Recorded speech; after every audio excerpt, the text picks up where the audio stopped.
1 Million by 1 Million Strategy Roundtable for Entrepreneurs. 1 Million's mission is to help 1 million entrepreneurs reach $1 million in annual revenue and beyond, build $1 trillion in global GDP and 10 million jobs. So we are to support your success. As you can imagine, there is absolutely no way we can be successful unless you, entrepreneurs, are successful. This is the 77th free one roundtable. So we've been doing this for a long time, and obviously you have found it useful, which is why we're still here. Before we move on to the actual formal presentations today, I want to remind some of you who are here from potentially companies or angel or groups, VCs, governments, schools, other entrepreneurship development organizations. If you partner with us, we have released a very nicely packaged incubator in a box program that makes it extremely easy for people in the world to partner with us, and we are partnering with various companies and organizations at this point. The event is being recorded. You will have the recording available on the blog as well as on our YouTube channel later. If you just want to tweet live to the show, please use #1M1M, and on Twitter at 1M by 1M and at Sramana. Those are our two handles. At 1M1M Roundtables, recordings are published on that channel, and we also have other things there. We have 1M FAQs, FAQ videos. We have great cartoons. If you haven't seen them, please take a look. And after we are done with formal presentations, we will also open up the line for people to call in and chat and discuss their views or questions, comments with me. And for that, the number will be 654-793-2208, 664-306-03. So please make that. We will give you the number again when we are ready to take calls. If you're calling in, make sure you let us know in public chat that you are planning to do so we call for you. And when you call in, make sure you keep your phone muted until you. And if you're calling into the phone line, keep your computer on mute, otherwise it's going to stream a ton of echo and disrupt the call. I'll start with Mobella today, and that's Michael Blank, I imagine. Mike, you could unmute your line and tell us what Mobella is all about. That would be great. Thanks for the opportunity to pitch. I've been working on this business now for a few months as a side project while I was still working full-time at the former company, and then full-time for the past couple of months. So I'll let you know what the status is, but I imagine I've been referring to pitch over the course of that time to the state that it's at today, while also working business milestones, which I'll explain as well. So on this slide, I just want to make sure I have on this slide strictly confidential, and you're pitching in a public roundtable, something that is going to yeah. Thanks for noticing that. That's fine. I'm aware that this is public. Go back to the first slide for a second while I just give the overall sort of. So what I'm developing here is essentially going to be a personally curated mobile lookbook for high-end fashion photography, focusing actually on those kinds of images and translating user interactions into actual sales. And I'll obviously get into all the details, but that's the high-level overview.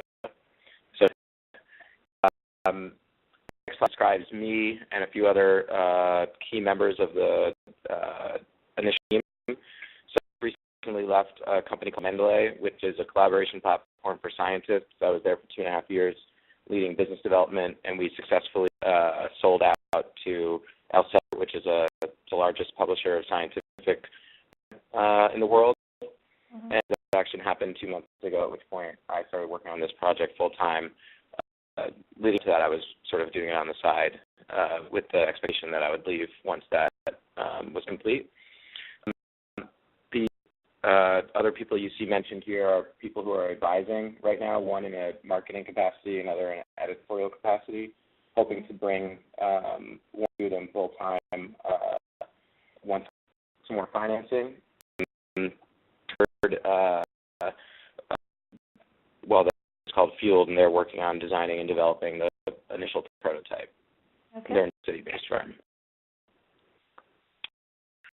We'll demonstrate what the problem is. So basically, as probably anyone realizes, even people who aren't in the space, consumers are obsessed with fashion, and there's sort of hundreds, if not thousands, of discussions out there. But the problem with all of those is that they mainly in sort of endless streams of images that are really difficult to process. They might serve as a source of inspiration, but they don't actually translate into action. So these shots are just a few examples of the out there. Pinterest is probably the most familiar to everyone. What I'm really doing is I'm trying to recreate the experience of flipping through a fashion magazine on a mobile device, but actually being able to capture all the and data points that are otherwise lost when you flip a page, or if you're on Pinterest scrolling down the page. Connections you make in your mind, like I love that pair of shoes, I hate that jacket, that skirt would go great with this tank top I have, all of those things that are otherwise lost, capturing those data points.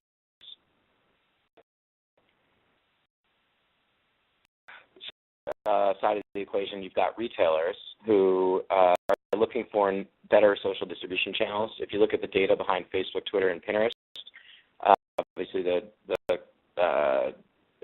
biggest social networks, those that retailers create is great for increasing brand awareness and engagement, but it doesn't actually translate into sales. So if you look at the numbers, sales leads, and that's defined as anyone who clicks on content that a retailer might put out through the page, those people who reach the website, the retail destination, only transact at 0.3% level. So 0.3% of those clicks are turning into sales on Facebook, even less in Pinterest. The red line shows, however, the size of the transaction that occurs when those sales do convert, or those do convert. So you can see there's a big multiple, especially on Twitter. So to solve the problem of generating sales, you end up with a multiplier effect through distribution channels. Style brands who have traditionally been advertising in print media, and as we know, print is on the decline, and digital hasn't picked up the slack yet. So lifestyle brands need new long-term trusted partners. So what visual gives is sort of high-level overview of how the Mobella ecosystem works, and I'll explain it, and then I'll give some more context on the next couple of slides with screenshots so you can actually understand what the user flow is. But the differentiating factors that we're striving for are, one, focusing on compelling imagery, number two, being able to create a personally curated experience for users, and number three, using data to translate this engagement into actual sales. And so the way that we do that is we've got two user groups, probably, which is, for everyone. The first user group is curators or tastemakers, and these individuals who own the content, so high-end fashion photography images, and they publish that content into our system. Easy-to-use interface that enables them to also add data to that content. So in the fashion industry, the people who finance the photography and who own the copy of the photographs are the designers. There's various groups, and I'll get into that. I'm sorry? And the publishers like Vogue and so forth. So spectrum of groups and individuals who produce this imagery range from amateurs to professionals to retailers themselves to the high-end artists who are being commissioned by Vogue. So I'll get into all of those different groups in a bit. If you want to focus on them now, that's fine. But basically, there's the groups that I've identified that are already publishing this content, and then the fourth group is artists who have high-end photography, who I'm trying to get into partnerships with, and I have ongoing discussions with them. Those are the toughest nut to crack, and there's all sorts of applications which I'm sure you're envisioning for that group. But the model still works if you can't onboard that group. Our aim is to onboard that group. The complication that I'm envisioning is that who owns the picture, who gets it for the sales, because the designers are not doing e-commerce. Most of the designers, there are some that do, but very few do. The designers are actually doing e-commerce on retailers' sites. The main group that I'm targeting first are style bloggers. And so style bloggers, a lot of them, and I can give examples as well, are already producing this kind of content mainly by taking pictures of themselves and post looks. So like the blonde salad, for instance, is one of the main examples. Man Repeller is another one. Blog, so they push lots of content to the world. One type of content that they push to the world are looks, so of themselves wearing various clothing, and they include links out for purchase through which they get affiliate commissions. And is that the are going to be getting commissions? What about you? What are you making? So there's two components here. The main component that Mobella is opportunity that Mobella is going to be taking advantage of is high-end advertising, so brand advertising. We intend to earn commissions, affiliate sales. The founding curators that we bring on, we're always planning on grandfathering them into a special commission. So at first, we'll allow the tastemakers to use their own affiliate links. Over time, we'll integrate m-commerce solution into the app so that we can actually take a bigger piece of that pie. Founding curators will always have a bigger piece of the pie relative to folks that we onboard later. But you want to split the affiliate commissions with the content providers for that revenue channel, and then for the advertising, we expect to obviously take all of that. Okay. But thank you for those questions, and we can get into them in more detail as well later. So we've got these groups of curators who we've discussed sort of on a high level. Create an easy, web-based, easy interface for them to publish the content. We provide an interface for the end user, who's a mobile user, the style-conscious woman, to flip through these, and we create an engaging interface for them to sort of interact with it. It's a game-like interface, which I'll show you, so that we can actually auto-generate wish lists that are actionable and accessible later for them. So the idea here is to target the user who's interested in an extremely compelling visual experience. So a user who wants to go out onto the beach and flip through fashion magazines or scroll through Pinterest. But because the content is embedded with data, because we form actions with the content, we then start to build a profile about each individual user, and we can translate that data into opportunities for purchase. So when their mindset of purchasing, they have their custom wish lists already developed. We can also push this or distribute this data back to the curators themselves, retail partners, so that they can put or target content directly to certain subgroups of the user base.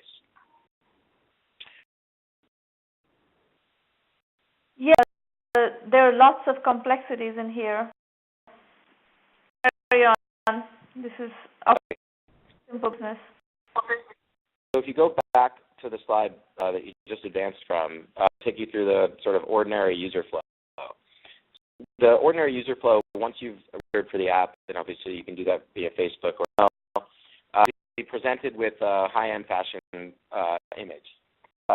And you advance to the next image, you will have to express whether you like or dislike the photo. You can also tap the photo for more information about the product and go out and post via a third-party link. So we want to, like I said, integrate e-commerce platform into the system, but at launch, you'll be able to purchase via link. Once you do express a like for the photo, it auto-populates into your collection, which are accessible later through the main menu. And in a later version, we want to also auto-populate some products. Please. Photo, we actually ask you to help us understand why. So each photo is embedded with data. So, like I said, tag level general data, photo level tags as product information. So here we display the list of tags and ask you to help curate by these tags. Responsible for generating these tags. The tastemakers who are publishing the content. In the CMS that we've built for them, load the photo and they can tags about the photo. And the reason they're incentivized to do that is because we'll give feedback to the tastemakers to show them sort of communicate what things are being liked and disliked, and then typically for their content, what aspects or components they like that are being liked and are being disliked. Are you getting any feedback from the tastemakers that they're willing to put in this amount of time? And I have some tastemakers who are already on board to join. I've sort of low hanging fruit, people in relationships with or people who I've been connected to via my relationships, and they've all given good feedback. The strategy is also going to be to handle those first curators through this experience to while we're getting the CMS further along and develop it so it's even more easy to use. But so far the feedback is good. So how many people have given you feedback on this process? Is it statistically significant, or is it just spot one or two people whom you have relationships with? People from all different categories. So investors, end users, potential. I'm asking, with taste specifically, do you have a statistically significant number of tastemakers tell you that they're willing to put in this amount of time to doing what you're asking them to do? No, it's a proof of concept in competitive services.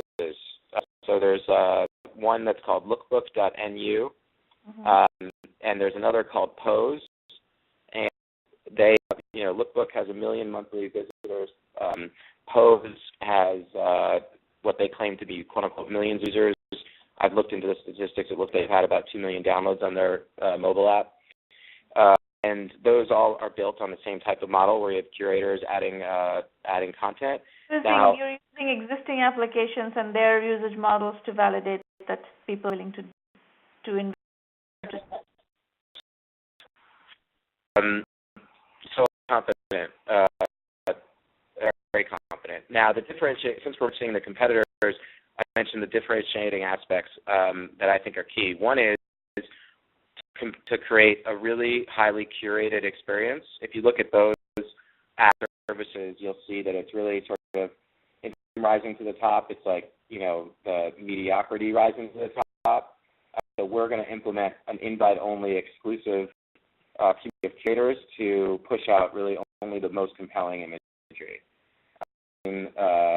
Benefit here for the users.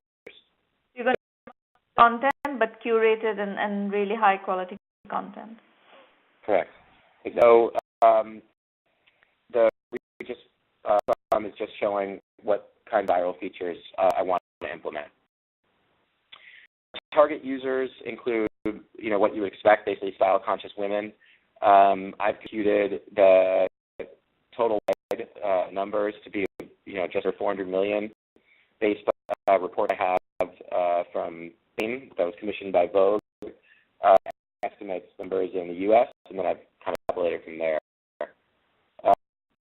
But I think sort of it's a large market, and there's lots of services that are gaining tons of traction in sort of tangential areas.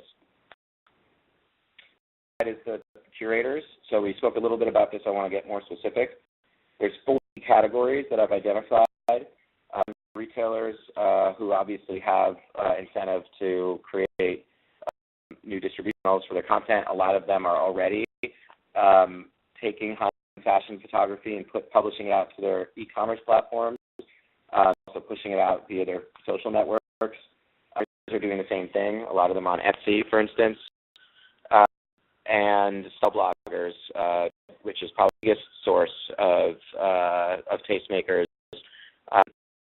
One is what you hear, the blonde salad that I mentioned before. Here I just went and took a screenshot of her Facebook activity, and as you can see, in just 5 hours, I think she has like 300,000 followers. 5 hours of putting up something that's not even sort of that I'm looking for, she gets 1,000 likes and however comments. So the market is obviously, there's a huge appetite for this type of content.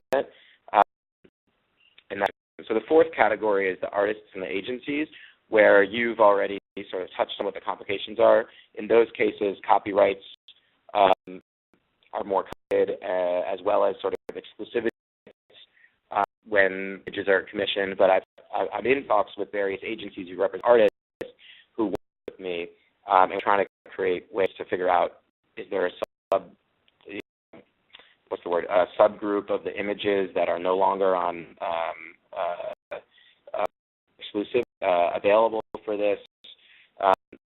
I'd love there because they have the most compelling images, but even without them, there's enough makers to go around. My impression is the best group of this to go will be the designers, because designers have the 50K online retailers do not all have high-end imagery. The designers have high-end imagery. Almost designers spend the money and effort to develop very strong lookbooks and have very strong photography. The question that I have there is that designers generally do not sell online. They sell through other retailers. So if you're going to, and in that case, actually, you may want to take designers separately, because the designers not even want commission. They just want to do it for their marketing reasons. You could be picking up all the affiliate commissions on those. So if I were building this company, starting point, my first segment to go after would be the designers and the photography that's owned by the designers. Okay, I think that's a great point. Thanks for bringing it up. Because they're the ones, especially the ones who are quote unquote up and coming, looking for new, new ways to. Everybody is. People who are established are looking for. They have marketing, and social media marketing is something that they understand that they will have to tap into. So for you, I would kind of go to that segment as the most important segment, because they would have access to the high quality imagery, and this model also is much more in your favor. Okay, great. Yeah, I appreciate that. I'm focusing on artists and agencies. Artists is the wrong category. Very often, if artists are commissioned to do this for the designers own copyrights. The artists or agencies do not own the copyrights. Okay. All right. So yeah, I think that's a great piece of advice. Okay, so you mentioned the and so let's talk like targeted custom ad campaigns and affiliate sales are the 2 places I'm going to focus on. The market sizes are both, in each case, huge. In terms of the affiliate sales, I'm going to have to, divide the pie up. So I want to focus on the ad campaigns as a first step. Switch to the next slide. I'll give some illustrative examples of the types of ad products that let me get if that's in here. So let's go back, or in this pitch deck, let's back for a second, and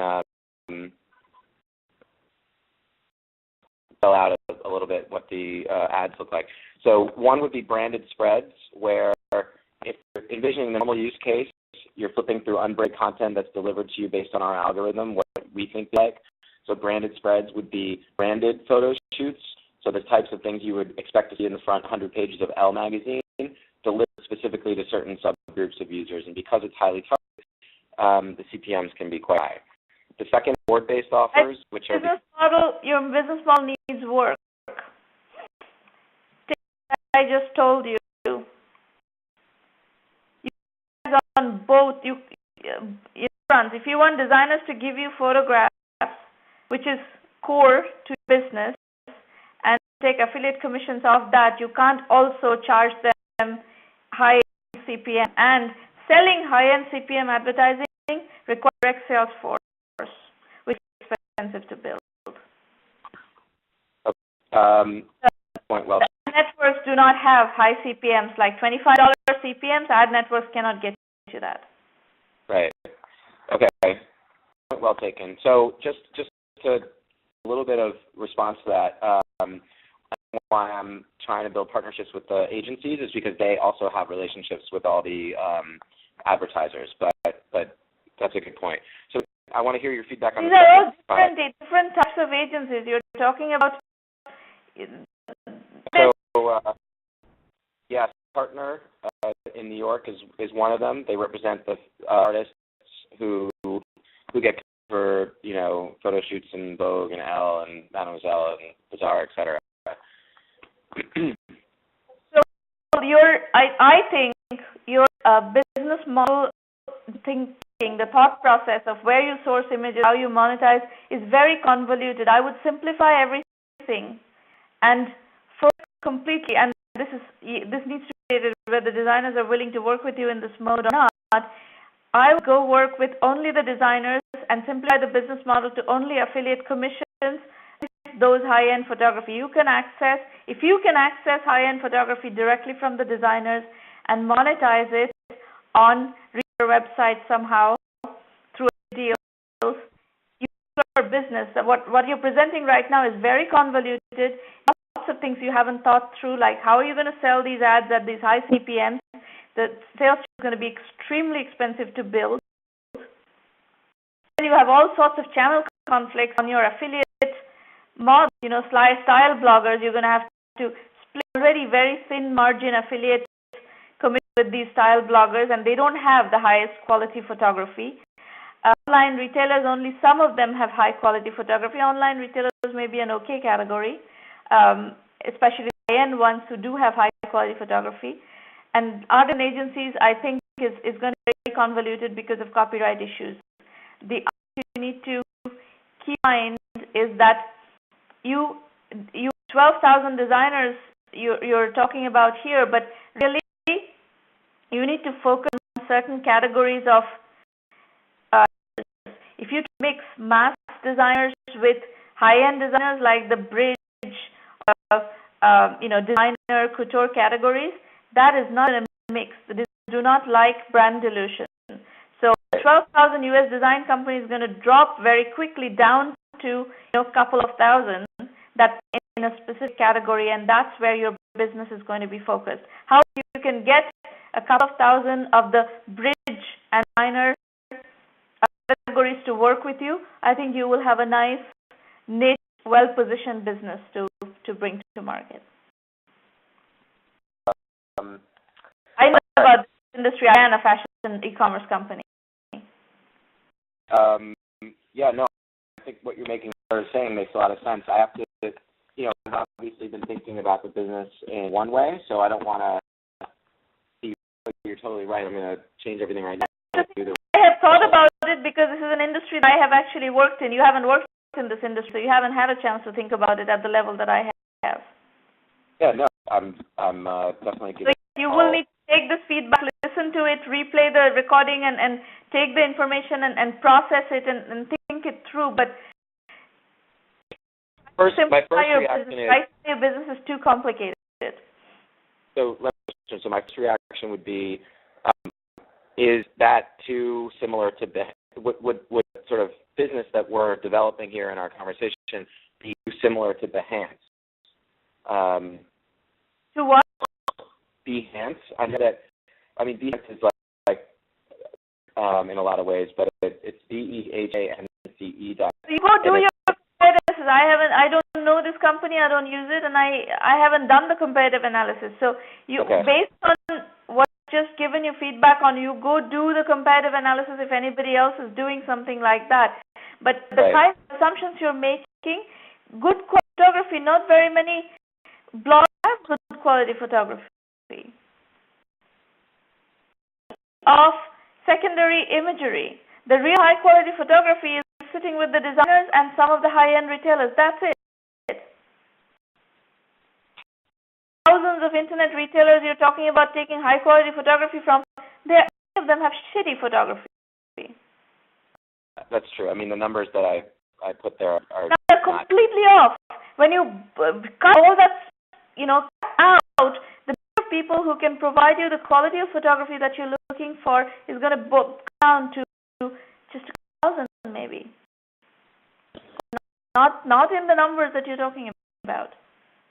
And it's for you to zero in on who those, couple of thousand, 3,000, maybe 5,000 outside limit, who people are, what is the segmentation, and where is the source of good quality photography. Basically, you have grossly overestimated this business. The next presenter. You have here, there is a business here, but it needs to be cleaned up and chiseled. And, I always say that when you're working on a new business idea, it's a blown out of which you're going to have to carve out your David.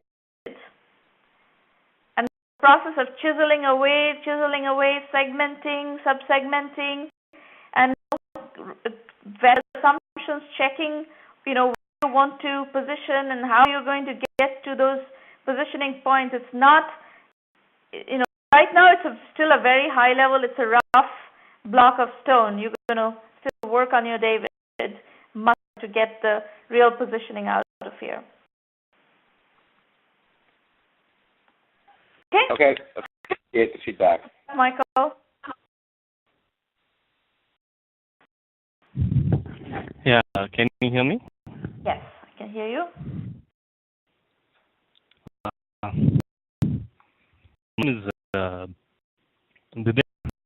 I've been actually researching on the healthcare processes in the US. I've never been to the US, but hopefully I've already built an EMR for a client of mine. I'm a business analyst. Go and observe. My way of analyzing history or a particular business is to go sit and actually observe each end user. I try to make it as simple as possible for the end user. Because software is only a tool that assists a business. It's not a you can put into a business.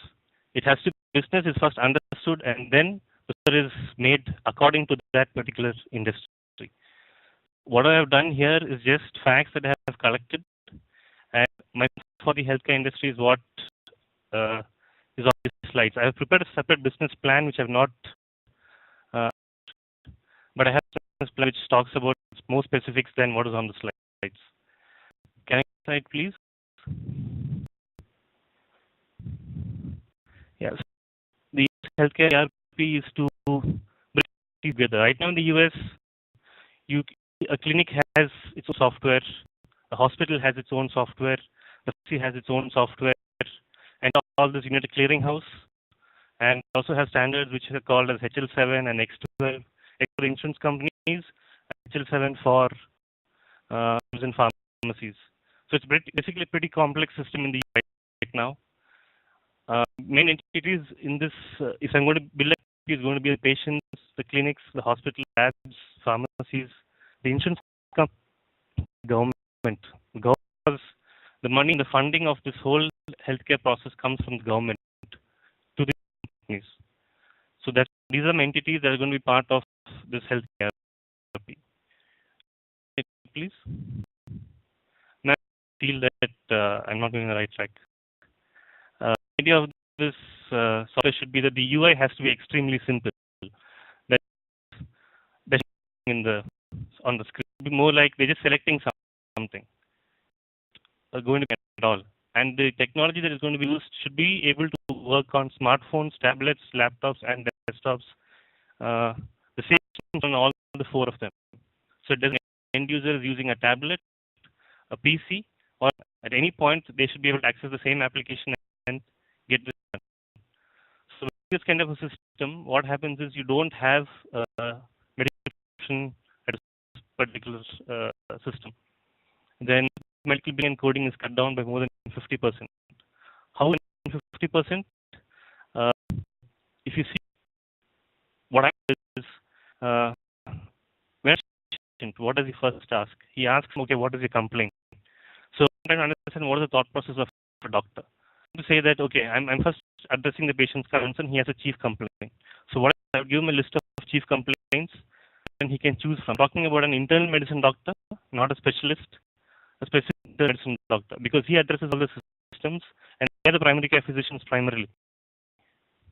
So once a patient goes there and he takes an impression, which is called as a differential diagnosis, the main of medical billing and coding is to map a procedure to a diagnosis. Now, this, using the system that I am thinking about, will happen automatically. And a screen interface of like a step-by-step interface is Doctor Note, which is a much simpler way than if you have a complex system like eClinical works, or if you go to other competitors. If you have competitive analysis, if you want, I can actually send across different competitors in the industry. The main issue is the comparative analysis. You are coming into a virgin market. The U.S. healthcare IT market is extremely crowded right now.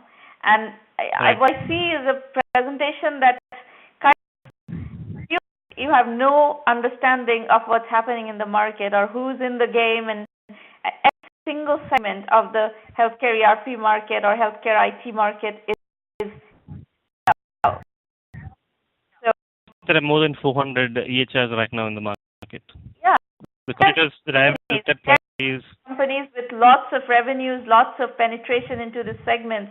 So I think what you've talked about to me doesn't seem like there is opportunity to penetrate the market in the way you're going about it. If you came to us with a very big problem that you see is that, okay, this is what's happening in the market and here's a gap in the market. Yeah, I'll do the gap. Can you go to the next slide, please? Okay, that why is your doctor typing? Medical records run amok. This, if the file is there, and it clearly states that in one case the doctor tapped away on his laptop, occasionally looking up to ask questions before the main focus of his attention. There is a doctor. In another, doctor intermittently tapped on an iPad while we spoke. In a third, doctor had a conversation with me and then apologized that he would be spending the next half of our session typing up the results of a conversation. The doctor spent more time in typing out things rather than addressing the concern that is addressing the patients. Even there's a very simple solution to that. You just keep a recorder on and you turn the recorder off when the conversation is over, and the recorder captures the conversation. It doesn't generate a doctor note for him. Now this conversation is to be sent back to somebody where the question has to be typed in and then sent back to him saying that this is what has been done.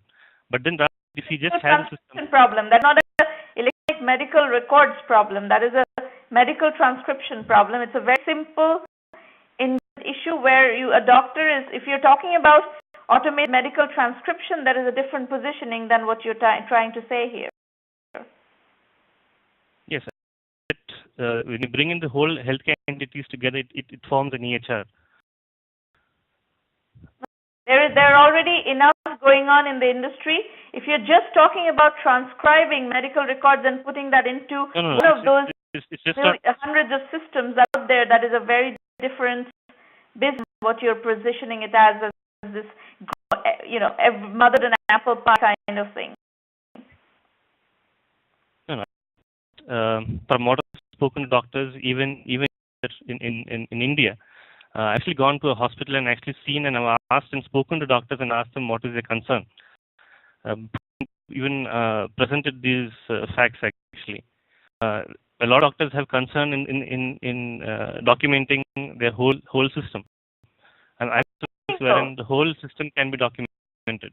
But even it transcribing addresses a conversation and decoding and stuffing it into a EMR system, that's a very specific of the workflow. Designing a whole system and to market a whole EMR system or electronic health system, or even talking about a full healthcare ERP system, that's a completely different issue. right. There are two ERP. different order of magnitude problems. Right. And it is much better that you solve a problem that is small rather than trying to, if you try to solve the ERP problem in America now, at this stage of the game with hundreds of providers out there and established providers, there's absolutely no way you're going to be successful. However, if you have a reasonable solution or capturing conversations and transcribing them and potentially decoding them and stuffing them into some existing systems is a viable problem to solve. And the comparative analysis around that particular problem, that and how they are doing it, and is there an opportunity for you to market in that particular area? Defined problem, and it is perfectly okay for you to go after that well-defined problem, do the comparative analysis and positioning around that. So I already have the comparative analysis and I already have the other thing, but it's all in my business plan, which I've not put it as part of this slide. But the way you presented, I can imagine what your business plan is like. Your business plan is also a motherhood and apple pie business plan. Anyone who cannot present within 5-10 slides a crisp presentation of what problem are they solving, how they're solving it, what does the comparative analysis look like, and if you're going to bring this product to market, do this on a basis. I'm looking at hundreds and thousands of companies every week. So it takes literally 2 seconds to feel for how well you understand your business. You do not understand your business. Right. Listen to what I'm telling you. You have identified a problem that may be still open to still be out there unsolved and as an open problem. So you do investigation around that particular problem, not the electronic medical record and the healthcare ERP system. That is not your market. Your market is the very specific part of workflow where a doctor is in session with a patient. How does that call, how does that session get recorded, transcribed, and so forth? That's a very specific problem, and you need to do all research around that specific problem of how it's getting solved today and how do you propose to solve it better, faster, cheaper. Business. And you can come back and present when you have those answers. Do you have answers now? Yeah, across. Some of them, I guess, some of them at least should be there. You can share them across. How do I share them? Solving that problem right now. Not doing any of these things. What they do is they mainly are actually, like you said, dictaphone the day, or they have their own administrators who take care of the software. They don't touch the software. Neither do they touch any systems. There are in the US who actually. It is not true at all. There are lots of doctors. Doctors all operate directly with system. Type everything into the system. They type their notes into the system. I'm actually trying to say is that you can type into the system. Like say a chief complaint. Now what do they want to know? They want to know that a list of systems are there. Like say for example, HENT, VCNT, and if there is an option which says what are the respective issues there, and most of the time doctors, 95% of the time, they only ask certain of questions 95% of the time. It's time they look at something else. So on the screen, it means you're avoiding him typing. He doesn't have to type anything in. Right. Typing, I mean, in some cases, they're selecting boxes with going through wizards, but the session is being recorded by the doctors themselves often. So part of the problem is that you're not familiar with the U.S. system. You're not in that system. You don't see how doctors are using the Epic, for instance, is a very well-established medical record system that a lot of hospitals and clinics are using, and doctors are part of that entire healthcare system. The hospital system works on the Epic system. Doctors directly inputting their stuff into the system. Right. So they can actually avoid those not just the doctors, from the front office, the patient office, to the doctors, the whole thing. You understand how this happens before you cannot solve a problem that you don't understand really well. And you don't understand how this or workflow works. What are the systems that people are plugging into in that process? Right. Okay. Look into and work on those aspects. Especially enterprise products like this, you can't product to market without fully understanding the workflow of how that work is today being conducted.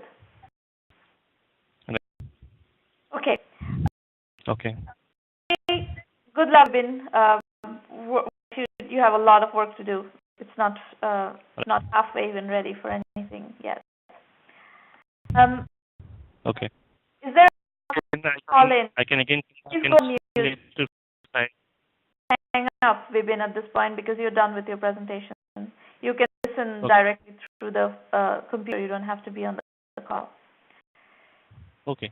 Anybody who wants to call in, please let us know in public chat that you are planning to call in. And the number to call in is 650-479-3208. Access code is 664-306-03. Please keep your phone muted until I ask for you. Computer on mute if you call in. So let us know in public chat if you're calling in. And while I'm going to cover a few other things for 3-5 minutes. First and foremost, if you like what we're doing here, these kind of in-depth feedback, as you can see, I'm not trying to tell you what you want to hear and what you need to hear. It's very honest, clear feedback, actionable feedback based on which you can actually, make progress on your business plan. And obviously, we've done it 177 sessions, roundtable sessions. So this has been going on for a long time. We are always looking for your help in getting around and engaging entrepreneurs with the program. So it's very important for us to reach serious entrepreneurs who want to use the service and make them aware that such a facility exists. Through we work in 1 million by 1 million and how you might be able to use 1 million in your exploration of the entrepreneurship process. All the resources you will find at 1mby1m.com. Resources are, first and foremost, we have a great blog which is chock full of information. There's lots of case studies, there's trend information, there are thought leadership interviews which give you real insight into these workflows of where open problems, what is happening in various segments of the industry. There's a ton of really deep insights from very, very senior people in the industry. Also, there's the Entrepreneur Journeys book series, which is a synthesis of a bunch of model interviews and case studies and analysis and synthesis based on those. There are 4 volumes of those out there. Those on Amazon and Kindle internally, and Flipkart in India. I suppose one as well to this point. All there are specific two methodology elements that we are very, very focused on, and we put it on: bootstrapping and positioning.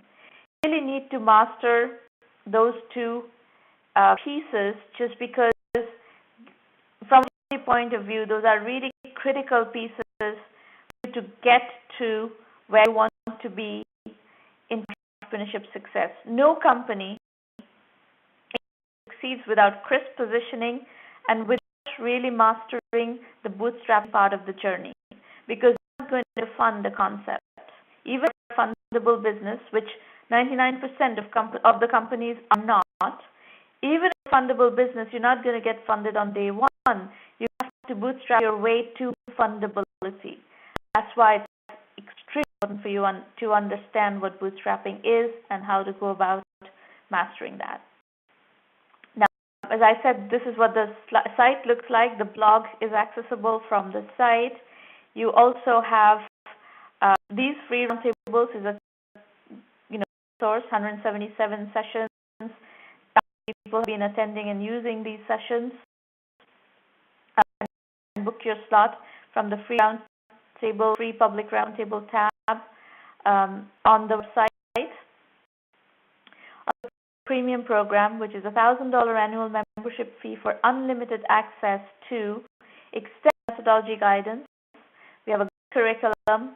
We do business development, customers, channel partners, acquisition, strategy consulting like this in a more intense way in our private members-only roundtables, and then we help you with financing and extend with media relations.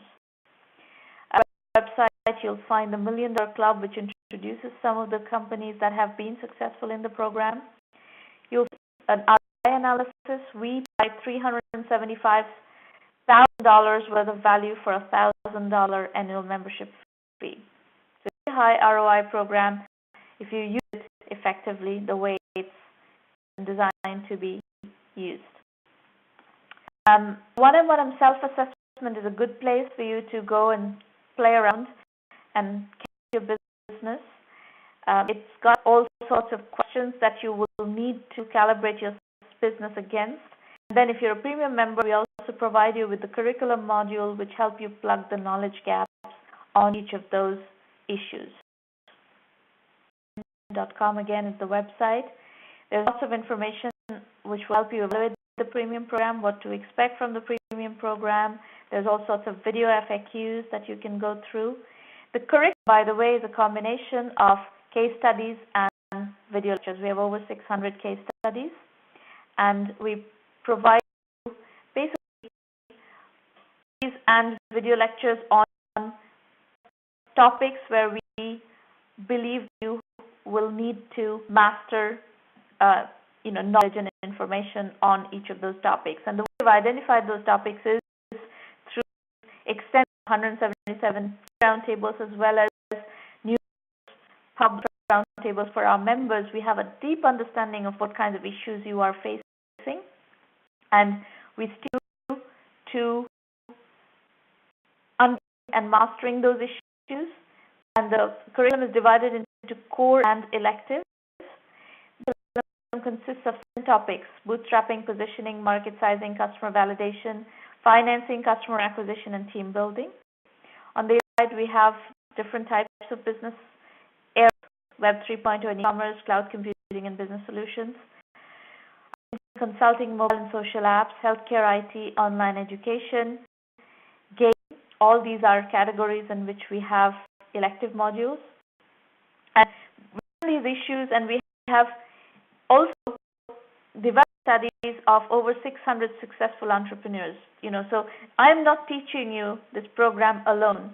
There are hundreds of entrepreneurs teaching you this program, sharing their knowledge, their understanding of business, their experiences of solving, addressing the kinds of issues you're facing.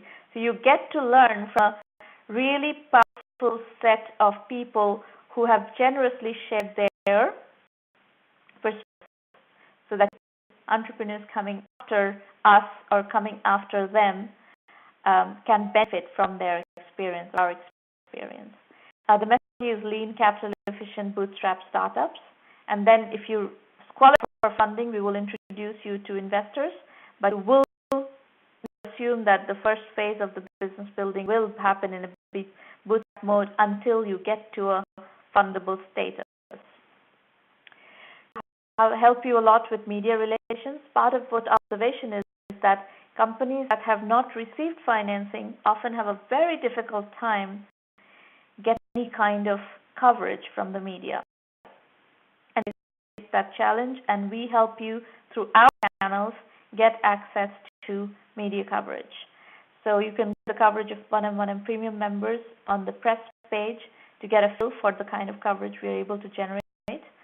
So we give access to all our social media channels, Twitter, LinkedIn, Facebook, through which you can publicize your company and your products. So it's also a very large, market that you can access through those channels. We have some 15,000 followers on Facebook profile.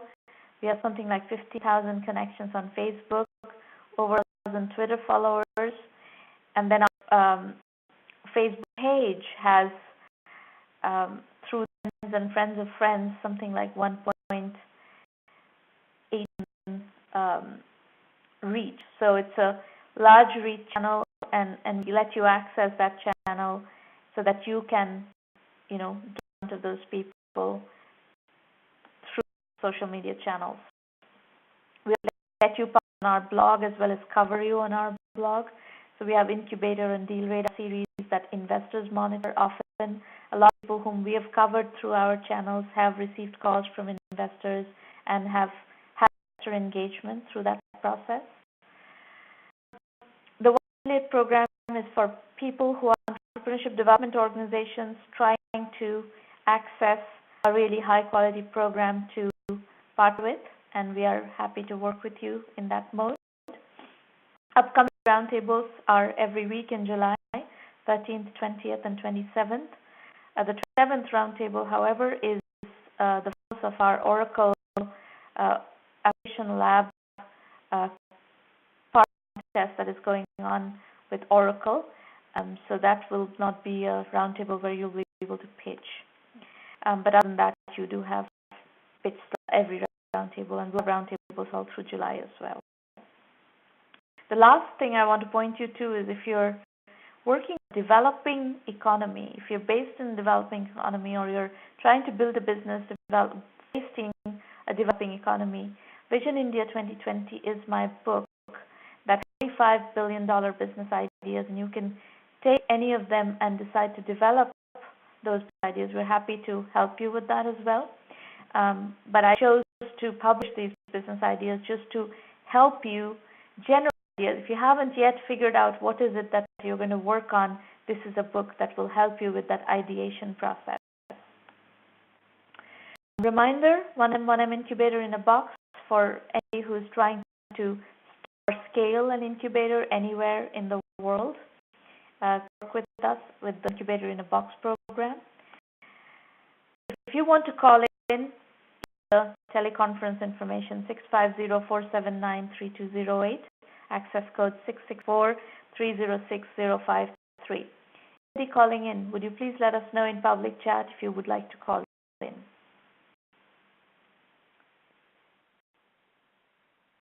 Chat to ask questions or comments. Also, if you're trying to evaluate the premium program, and if you want to talk to somebody, Irina Patterson is your contact. Irina, if you could put your phone number, Skype ID, and email address in the public chat, that would be great. Folks, you can call Irina at 786-301-2456. Irina ID is Irina_Patterson. And email ID is irina@1mby1m.com. So that is in your public chat. Feel free to call her, email her, Skype her, and she will help you with the evaluation of the program. Other than that, this we have for today. If you have any questions or comments, please use the public chat or dial into the we provided. questions, comments?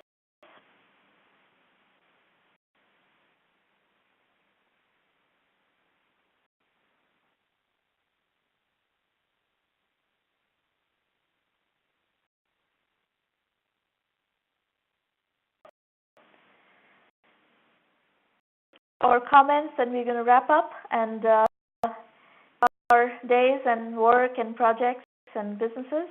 I will see you next week. Please make sure to reserve your slots to present on our website, and I will look forward to seeing you soon. Bye, everybody.